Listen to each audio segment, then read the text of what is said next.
এই কেন্দ্রে এবার জোর টক্কর দিতে চাইছে ভারতীয় জনতা পার্টি। কেন্দ্রটির নাম কলকাতা বন্দর বা কলকাতা পোর্ট।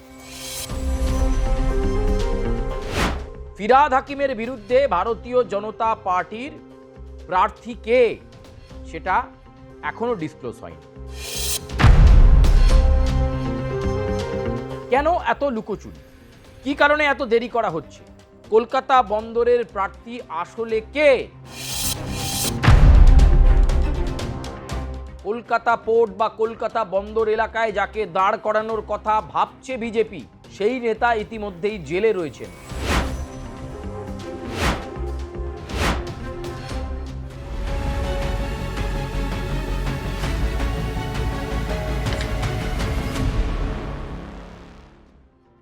নমস্কার, আমি সুচারু। ভোটের হাওয়ার এই বিশেষ প্রতিবেদনে আপনাদেরকে স্বাগত জানাই। ভোটের হাওয়ার প্রতিবেদন প্রতিদিন আপনারা দুটো করে পান। একটা বিধানসভা ভিত্তিক, কোথায় কি হতে চলেছে, কি হাওয়া রয়েছে, আর একটা ব্যক্তিকেন্দ্রিক, কোন প্রার্থী এবার নজর কাড়া, কোন রাজনৈতিক চরিত্র এবারের নির্বাচনে উল্লেখযোগ্য, সেই বিষয়গুলোও আমরা ভোটের হাওয়ার প্রতিবেদনে তুলে ধরি। আজকেও একই রকমভাবে ভোটের হাওয়ার প্রতিবেদনে সেরকমই একটি পর্ব আপনাদের সামনে আমরা তুলে ধরব। আপনারা জানেন ইতিমধ্যেই ভারতীয় জনতা পার্টি 293টা কেন্দ্রেই তাদের প্রার্থী তালিকা ঘোষণা করে দিয়েছে। বাকি রয়েছে শুধু একটি। কোন এই একটি আসন? এই একটি আসন তৃণমূলের নিশ্চিত আসন থেকেছে বরাবরই। এই কেন্দ্রে এবার জোর টক্কর দিতে চাইছে ভারতীয় জনতা পার্টি। কেন্দ্রটির নাম কলকাতা বন্দর বা কলকাতা পোর্ট। এই কলকাতা বন্দরের বিধায়ক তথা তৃণমূলের দোর্দণ্ড প্রতাপ নেতা, রাজ্যের মন্ত্রী ফিরহাদ হাকিম বা ববি হাকিম। সেই ফিরহাদ হাকিম বা ববি হাকিমকে আবারও তার দল তৃণমূল কংগ্রেস কলকাতা বন্দর থেকেই লড়াই করবার জন্য টিকিট দিয়েছে।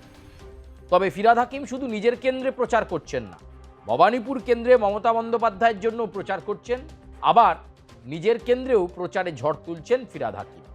এখনো পর্যন্ত ফিরহাদ হাকিমের বিরুদ্ধে ভারতীয় জনতা পার্টির প্রার্থী কে সেটা এখনো ডিসক্লোজ হয়নি। কেন এত লুকোচুরি? কি কারণে এত দেরি করা হচ্ছে? কলকাতা বন্দরের প্রার্থী আসলে কে? এমন কেউ যে ফিরহাদ হাকিমকে চ্যালেঞ্জের মুখে ফেলে দিতে পারবে? মানে এত বিলম্ব কেন, বা সিলেকশনে এত দেরি হচ্ছে কেন ভারতীয় জনতা পার্টির? সেইটাই কিন্তু মূল প্রশ্ন বা মূল বিষয় হয়ে দাঁড়াচ্ছে। কে সেই রাজনৈতিক ব্যক্তি ভারতীয় জনতা পার্টির প্রতীকে লড়াই করবেন, যার নাম ঘোষণা হতে এত দেরি হচ্ছে? রাজ্যের অন্যান্য সব কেন্দ্রের নাম ঘোষণা হয়ে গেল, একটি কেন্দ্র কলকাতা বন্দর, সেখানে কি তাহলে আসলে ভারতীয় জনতা পার্টি প্রার্থী দেবে না? ফিরহাদ হাকিমের মতো হেভি ওয়েটের সঙ্গে এবার লড়াইয়ে নামবে কি? বিজেপি সূত্রে খবর 294টা কেন্দ্রেই তারা প্রার্থী দেবেন। 293টাতে যখন তারা প্রার্থী দিয়েছেন, আরও একটি কেন্দ্র অর্থাৎ কলকাতা পোর্টে বা কলকাতা বন্দরে প্রার্থী দেওয়া হবে। ভারতীয় জনতা পার্টি নিশ্চিত করছে কলকাতা বন্দরে তৃণমূল কংগ্রেসের প্রার্থী ফিরহাদ হাকিম বা ববি হাকিমের বিরুদ্ধে ভারতীয় জনতা পার্টির প্রার্থী দেওয়া হবে। কিন্তু বিষয়টা হচ্ছে তিনি কে, কি আলোচনা, কি জল্পনা জানা যাচ্ছে। এমন পরিস্থিতিতে তাকে দাঁড় করানোর জন্য এই মুহূর্তে ভারতীয় জনতা পার্টি উঠে পড়ে লেগেছে। শুধু তাই নয়, এই মুহূর্তে ফিরহাদ হাকিমের বিরুদ্ধে কলকাতা পোর্ট বা কলকাতা বন্দর এলাকায় যাকে দাঁড় করানোর কথা ভাবছে বিজেপি সূত্রে খবর বা সম্ভাবনা রয়েছে, সেই নেতা ইতিমধ্যেই জেলে রয়েছেন। তাকে অ্যান্টিসিপেটরি বেল করিয়ে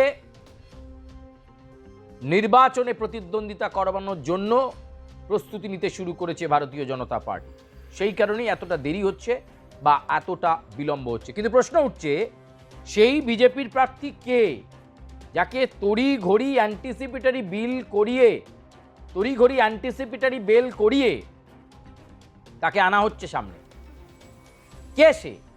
কার্যত প্রত্যেকবার ফিরহাদ হাকিম দাঁড়ানো মানেই বড় ভোটের ব্যবধানে ফিরহাদ হাকিম জেতেন এবং রাজ্যের মন্ত্রী হন। এবারও তিনি বড় ব্যবধানে জয়ের ব্যাপারেও স্বপ্ন দেখছেন ফিরহাদ হাকিম। কিন্তু সেই সময় ভারতীয় জনতা পার্টির তরফে চলছে পরিকল্পনা।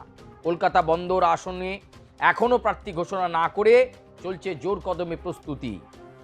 যে কথা বলছিলাম, সেই নেতাকে অ্যান্টিসিপেটরি বেল করিয়ে নির্বাচনের লড়ানোর ব্যাপারে ভারতীয় জনতা পার্টি প্রায় মনস্থ করে ফেলেছে। কারণ ফিরহাদ হাকিমের বিরুদ্ধে লড়াই গড়ে তুলতে পারেন বিজেপির সেই নেতাই। সে কারণেই তার জন্যই এই আসনটা যত্ন করে রেখে দিয়েছে ভারতীয় জনতা পার্টি। কিন্তু প্রশ্ন হচ্ছে, বিজেপি এখানে প্রার্থী দেবে বটে, তিনি কি জয়লাভ করতে পারবেন? কলকাতা বন্দরের ভোটাররা কি বিজেপির প্রার্থীকে বেছে নেবে? এ সমস্ত এখন জল্পনায় রয়েছে। কিন্তু অনেকেই আপনারা হয়তো ভাবছেন যে কে দাঁড়াচ্ছে, কে? আমি আবার বলবো, তার জন্য এই মুহূর্ত থেকে রাজ্যের শীর্ষ নেতারা যাতে তার অ্যান্টিসিপেটরি বেলটা গ্রান্ট হয়ে যায়, তাড়াতাড়ি তিনি বাইরে চলে আসেন এবং ভারতীয় জনতা পার্টির টিকিটে তাকে লড়ানোর ব্যাপারে একটা সম্ভাবনা রয়েছে, অন্তত ভারতীয় জনতা পার্টি সূত্রে খবর। কলকাতা বন্দর বিধানসভা কেন্দ্রে ভারতীয় জনতা পার্টির প্রার্থী হতে পারেন। তিনি আবার একটা সময় আলিপুর চিড়িয়াখানায় সংগঠন সামলেছেন। এছাড়াও বহু বিতর্কে বিভিন্ন সময় পুলিশ তাকে গ্রেপ্তার করেছে, তবু নাছোড় মনোভাব দেখিয়েছেন তিনি, লড়াইয়ের মনোভাব দেখিয়েছেন তিনি রাকেশ সিং। এই রাকেশ সিংকে ভারতীয় জনতা পার্টি কলকাতা বন্দর কেন্দ্রে প্রার্থী করতে পারে ফিরহাদ হাকিমের বিরুদ্ধে। তৃণমূল কংগ্রেসের প্রার্থী, হেভিওয়েট প্রার্থী, রাজ্যের মন্ত্রী ফিরহাদ হাকিমের উল্টো দিকে দেখা যেতে পারে রাকেশ সিংকে। ভারতীয় জনতা পার্টি চায় রাকেশ সিং কলকাতা বন্দর থেকে প্রতিদ্বন্দ্বিতা করলে, রাকেশ সিং নির্বাচনে লড়াই করলে কলকাতা বন্দরের রেজাল্ট অন্যরকম হবে বলে মনে করছে ভারতীয় জনতা পার্টির একটা অংশ। যদিও রাকেশ সিংকে নিয়ে অনেক বিতর্ক আছে, অনেক বিষয় রয়েছে যেগুলো দলকে অনেক সময় অস্বস্তিতে ফেলেছে, কিন্তু তারপরেও তার মনোভাব এবং তার লড়াকু মানসিকতাকে সামনে রেখেই ভারতীয় জনতা পার্টি চায় রাকেশ সিংকে কলকাতা বন্দরে ভারতীয় জনতা পার্টির প্রার্থী করতে এবং কঠিন লড়াইয়ে ফিরহাদ হাকিমের মুখোমুখি হতে এই মুহূর্তে সেই প্রস্তুতি ভারতীয় জনতা পার্টি নিচ্ছে, এমনটাই সূত্রের খবর। যদিও এই কেন্দ্রে আরও 2 থেকে 3 জন দাবিদার রয়েছে, তবে সর্বাগ্যে বা 1 নম্বরে এই মুহূর্তে ভাবা হচ্ছে রাকেশ সিংয়েরই নাম। রাকেশ সিং যদি শেষমেশ দাঁড়াতে না পারেন তাহলে বিকল্প নামে জোর, নচেত রাকেশ সিংই হতে চলেছেন কলকাতা বন্দরের ভারতীয় জনতা পার্টির প্রার্থী ফিরহাদ হাকিমের বিরুদ্ধে। এক প্রকার প্রায় নিশ্চিত একথা বলা যেতে পারে, কারণ বিজেপির একটা বড় অংশ চাইছে রাকেশ সিং এবারের বিধানসভা নির্বাচনে 2026-এর বিধানসভা ভোটে কলকাতা বন্দর থেকে প্রতিদ্বন্দ্বিতা করুক। এখন দেখার শেষমেশ কি হয়, তার ভাগ্যে শিখে ছেড়ে কিনা। তবে আপনাদের এই প্রতিবেদন কেমন লাগলো আপনারা কমেন্ট করবেন, লাইক করবেন, সাবস্ক্রাইব করবেন, বেল আইকনে প্রেস করবেন এবং অবশ্যই আপনাদের মন্তব্য আমাদেরকে জানাবেন। আর কি ধরনের রাজনৈতিক প্রতিবেদন আপনারা শুনতে চাইছেন, আমরা চেষ্টা করব আপনাদের কাছে সেই লেটেস্ট প্রতিবেদন তুলে ধরার জন্য। আপাতত এই প্রতিবেদন থেকে আমি বিদায় নিচ্ছি।